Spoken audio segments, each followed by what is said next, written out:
Fala galerinha, sejam todos bem-vindos a mais uma aula do Heitor Explica. Eu sou o professor Heitor e hoje a gente vai estar terminando o nosso conteúdo de movimento circular uniforme, falando sobre casos especiais, também conhecido como transmissão de movimento. A gente vai falar basicamente de duas situações. Uma é quando a gente tem discos, ou polias, enfim, ligadas por um mesmo eixo, como nessa situação aqui, e também quando a gente tem as situações que elas estão ligadas por eixos diferentes.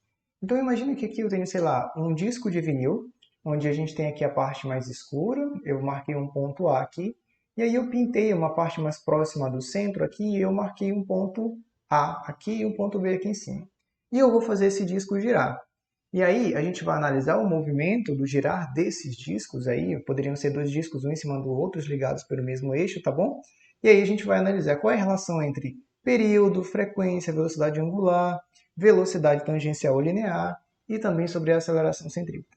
Então, olha, na hora que eu girar esse disco, você concorda comigo que se eles estão ligados pelo mesmo eixo, pelo mesmo, vamos dizer, pela mesma força motora, eles irão girar juntos. O tanto que o A girar, o B também vai girar.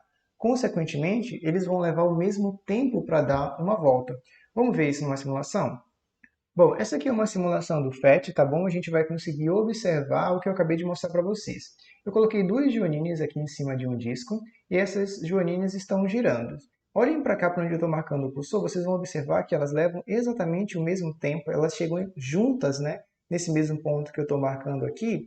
E isso quer dizer o seguinte, que por mais que elas estejam a distâncias diferentes do centro desse disco aqui, elas levam o mesmo tempo, o mesmo período para completar uma volta completa.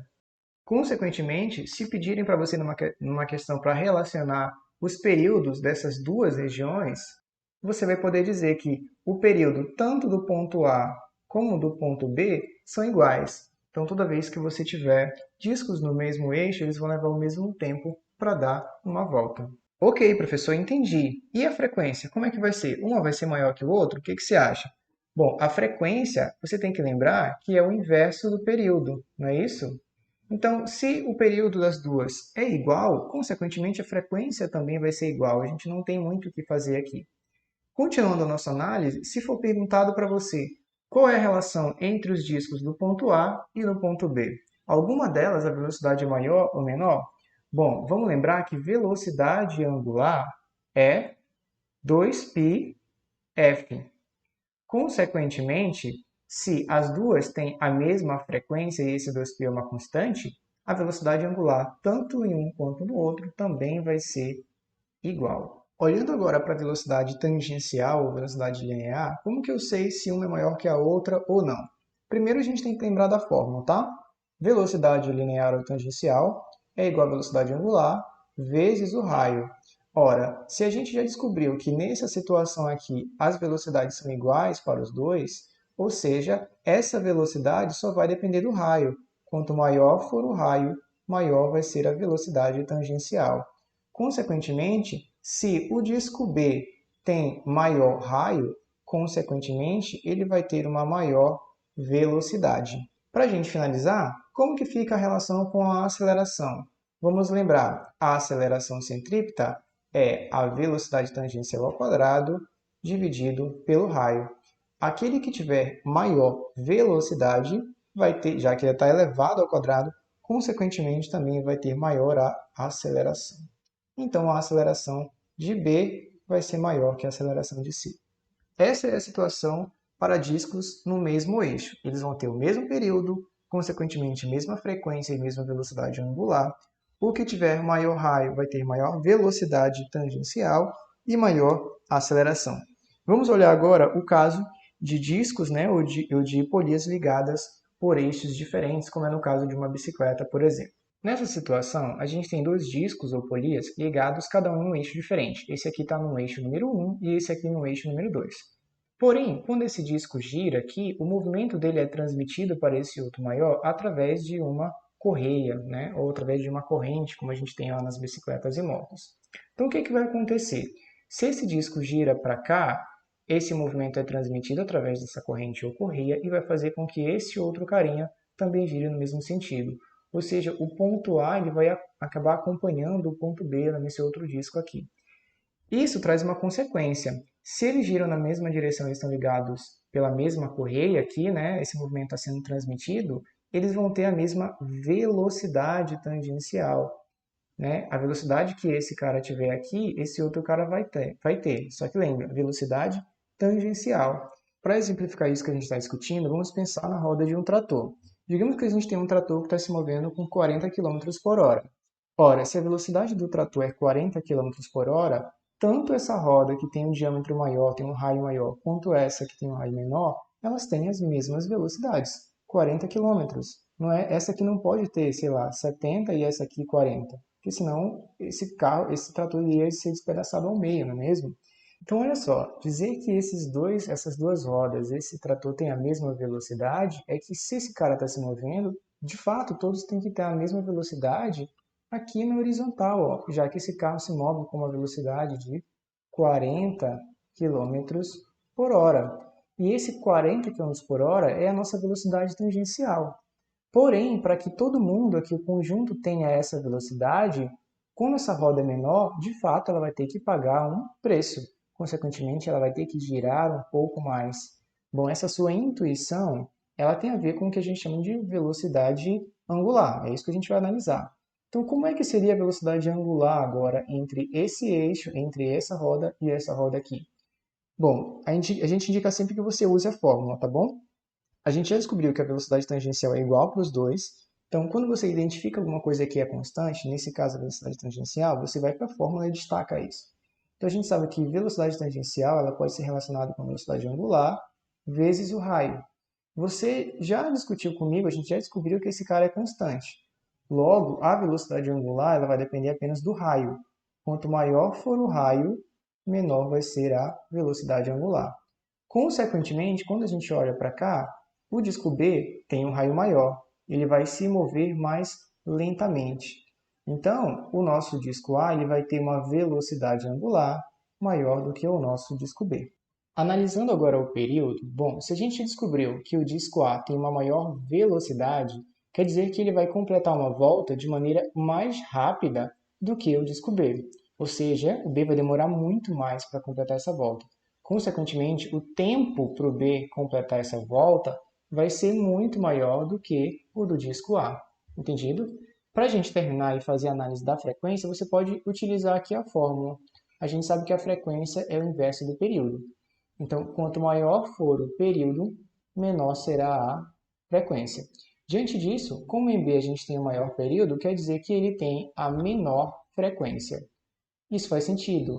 Como esse cara aqui, o disco A, tem maior velocidade, ele vai girar, dar mais voltas no intervalo de tempo menor, né? Então, a frequência dele, de fato, é maior do que a do disco B.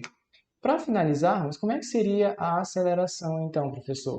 Lembra, a aceleração a gente também precisa lembrar da fórmula, aqui do lado, ó.